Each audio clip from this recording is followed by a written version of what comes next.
Chakaliya police સ્ટેશનના SI police કર્મીને માર મરાયો। 50 લોકોના ટોળાએ પોલીસ કર્મીને માર્યો માર। ફોર વ્હીલર અને બાઇક વચ્ચે અકસ્માત થયો હતો। અકસ્માતમાં બાઇક ચાલકનું મોત નીપજ્યું હતું। પંચનામું કરી ડેડ બોડી પીએમ અર્થે પેથાપુર સીએસસી કેન્દ્ર ખાતે લવાઈ હતી। ડેડ બોડી સીએસસી કેન્દ્ર ખાતે લવાતા પરિવારજનો ઉશ્કેરાયા। સ્થળ ઉપર નિકાલ કરવાનું જણાવી ટોળાએ હુમલો કરતા પોલીસ કર્મી ગંભીર રીતે ઇજાગ્રસ્ત બન્યો હતો। અન્ય પોલીસ કર્મીઓ જોડે પણ ગાળાગાળી કરવામાં આવી। ચાકલિયા પોલીસે 50 લોકો સામે ગુનો નોંધ્યો। સ્થળ પરથી 18 લોકોની અટકાયત કરાઈ। પોલીસ કર્મીને શરીરે અને મોઢાના ભાગે માર મરાતા ગંભીર રીતે ઇજાગ્રસ્ત થતા હોસ્પિટલ ખાતે ખસેડાયો હતો। જાલોદના ખાનગી હોસ્પિટલમાં સારવાર અર્થે ખસેડાયો। પોલીસે અન્ય આરોપીઓને પકડવાના ચક્ર ગતિમાન કર્યા છે।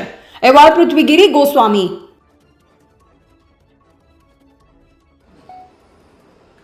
ચાકલિયા પોલીસ સ્ટેશનના પેથાપુર ગામ ખાતે ગઈકાલે એક્સિડન્ટ થયેલ, જેમાં એક વ્યક્તિનું મરણ જતાં એએસઆઈ સુભાષભાઈ રામસિંહભાઈ નાઓ પીએમ કરાવવા માટે સીએસસી પેથાપુર ખાતે ગયેલા હતા।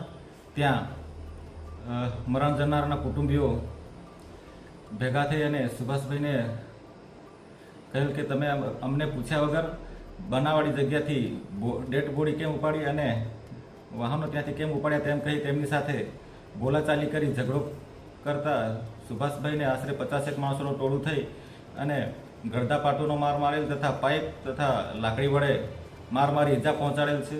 હાલ સુભાષભાઈ હોસ્પિટલમાં દાખલ છે અને સુભાષભાઈ અમને જાણ કરતાં અમે તાત્કાલિક બનાવાળી જગ્યા પર પહોંચી ગए। ત્યાં 17 થી 18 માણસોને રાઉન્ડ અપ કરી અટક કરેલ છે। આજરોજ 17 માણસોને અટક કરી કોર્ટમાં રજૂ કરી રિમાન્ડ મેળવેલ છે અને હાલ તપાસ ચાલુ છે।